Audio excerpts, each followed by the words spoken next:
Hello everyone. Title, thumbnail, you've seen them, you know what the video is about. You see the title right there as well, like the title of the video and title article. They're virtually the same. You know what I'm about to do. This article by Ray Pember again. He did the last one I covered on the Otsutsuki not making sense. Now he's going to give us his take on why he doesn't think pain makes sense, or 10 things about pain that don't make sense. I've been through this article. It is nowhere near the quality of the last one. Like, I think in the last one, Penber was actually bringing up like some good things about how the Otsutsuki don't make sense.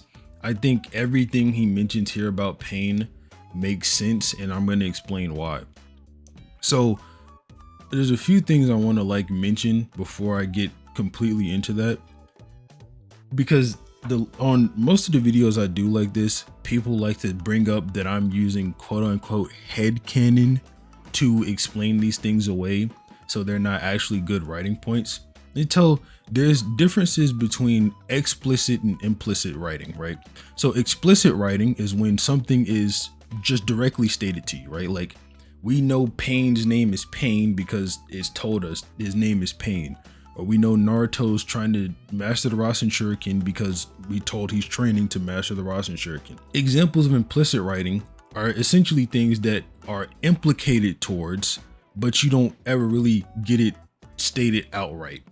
So then you have to use your own noggin, your own brain to fill in the gaps. Now, it's not like the majority of people who think that. I think most people understand that. So I don't want to go too far into it, but yeah, we're gonna go over these 10 things about pain that supposedly make no sense. I did a poll because I don't mind doing these videos because they're kind of fun, because I kind of can just rant. But I did a poll if people wanted to wait for the videos I had upcoming, or just wanted me to fill in the time with a CBR article or something. This is just the one I picked out. After this, I don't think I'm gonna do any more of these for maybe until January. So after this, they'll have the next video should be Obito versus Dasani, and then it should be Sasuke versus Guy with Swag Kage, and then should come the Sage mode full breakdown video. All those videos are fairly important to me, so I told my editors to spend extra time on them so that they look really nice.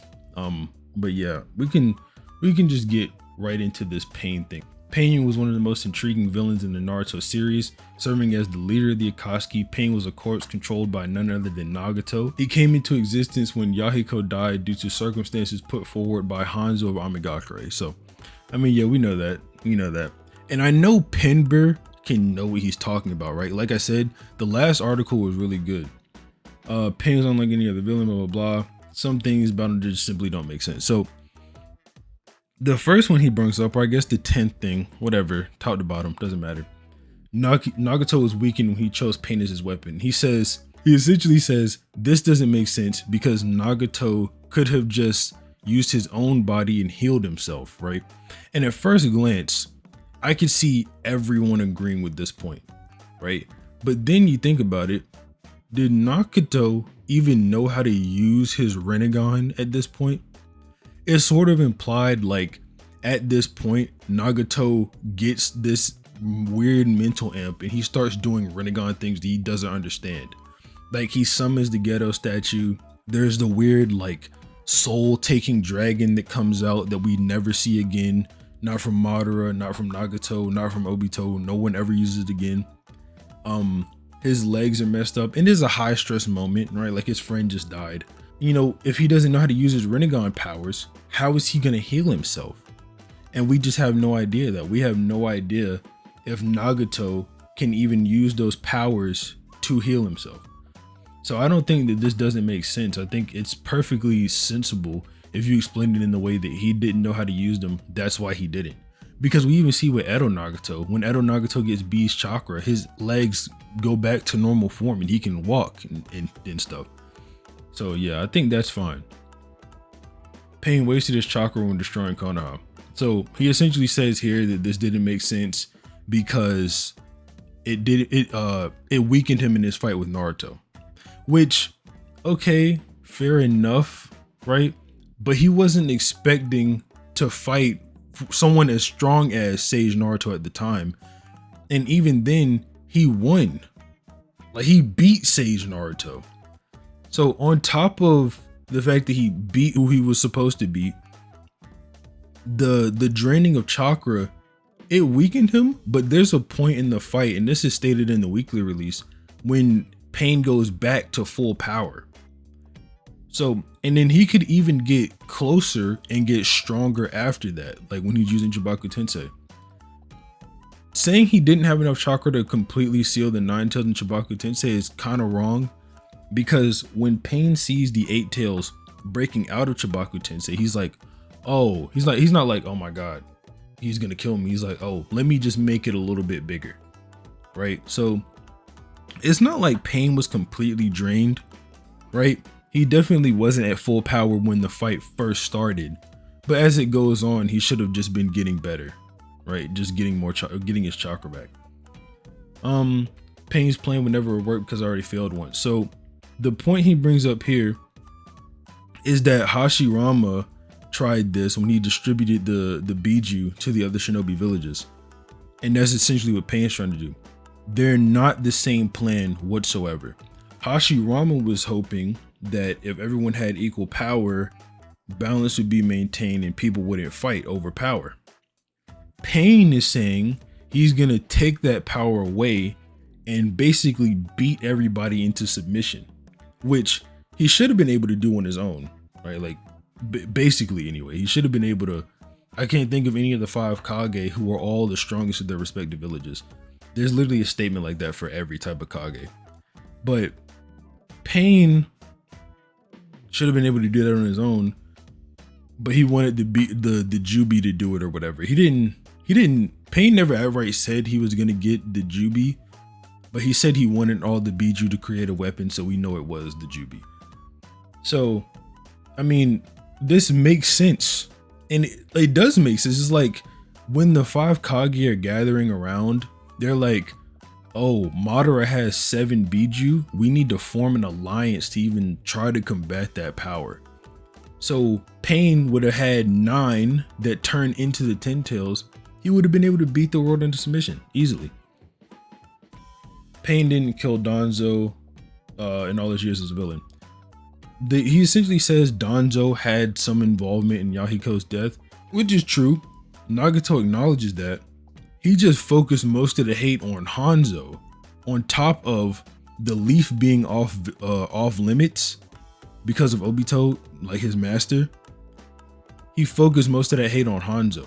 Like, it stated that Pain like went through, he killed everyone related to Hanzo, everyone that ever worked with him. And he did some other like vile stuff. It's pretty bad, but he like dominated Hanzo. All that stuff he blamed Hanzo on. So yeah, Pain fell for Obito's tricks every time. Obito is extremely smart. Not only is Obito extremely smart, he's extremely smart, and he's claiming to be somebody who's been around for a long time. And naturally, someone like Nagato should respect somebody who he thinks is so old and claims to be so wise, like Obito. And Obito does know a lot because Madara taught him a lot. He knows a lot. That's how he could act like him and people would believe it. And on top of that, this is like part of Obito and Madara's plan. You know, if someone doesn't have darkness in them, create darkness and then, you know, let it fluster. That's essentially what he did when Nagato lost Yahiko. He just expedited the darkness, whatever. You get what I'm saying. Pain vastly underestimated the power of the 9 tails. Essentially what he's saying here is that the 9 tails are stronger than the other 7, so Pain should have known how strong it was. That doesn't, like, not the explanation, but the sentence here doesn't make any sense. All Pain knows is that the 9 tails is stronger than the other tail beast they've captured. That doesn't mean he should know exactly how strong it is. Because if you take it seriously, right, the 9 tails should be stronger, even half of it, than all the other ones put together. Pain hasn't seen the 8 tails, but 1 through 7 put together still should not be able to beat Kurama. Just knowing that Kurama is stronger than them is not enough to come to that conclusion on your own. You would need like some extra knowledge, because just being stronger than the other 9 Bijo is, he like, if we put it in power levels, if all the other Bijo are 9,000, the 9 tails could just be a 10,000, right? Like that would qualify as stronger. So it's like, I don't know. It's just, there's just, I don't think there's a way to rationalize this to say it doesn't make sense for him to think that. Pain never attacked Konoha when it was at its weakest. The leaf is off limits. Obito cut a deal with Itachi. Look, join me. We kill the clan. I won't touch Sasuke or the leaf. That extends the Pain because Pain gets his orders directly from Obito. So when Itachi dies, Obito tells Pain, look, head to Konoha. Right? So that's why Pain didn't attack the village when it was at its weakest.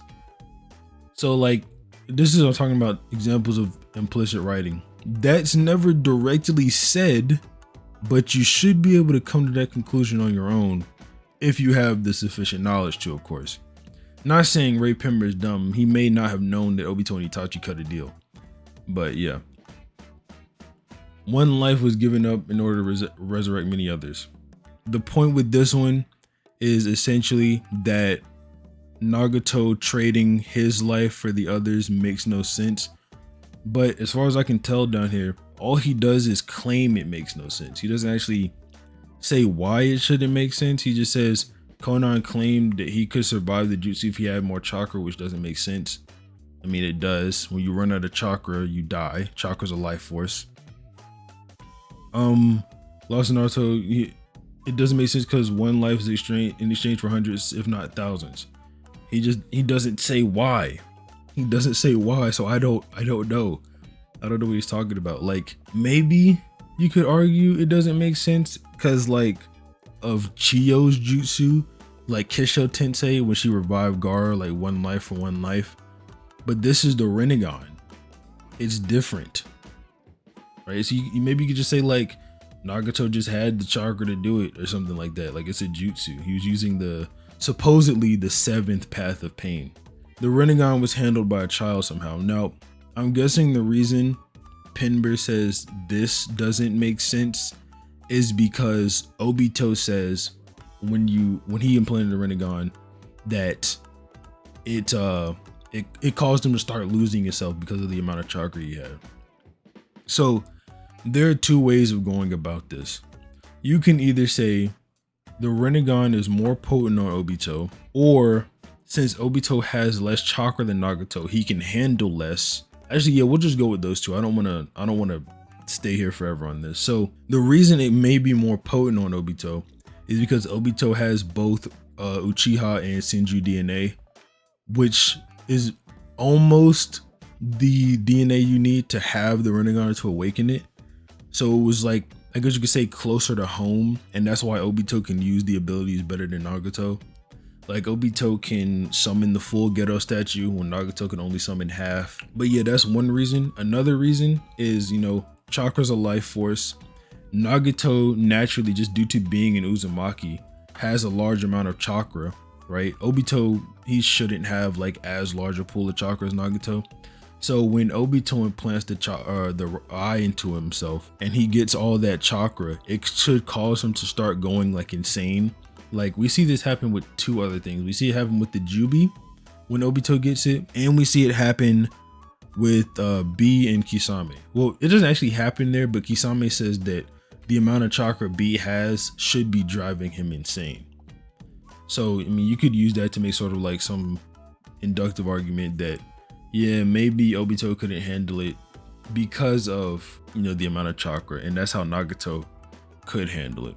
But yeah, like I said, bro, there's a way to explain all of this.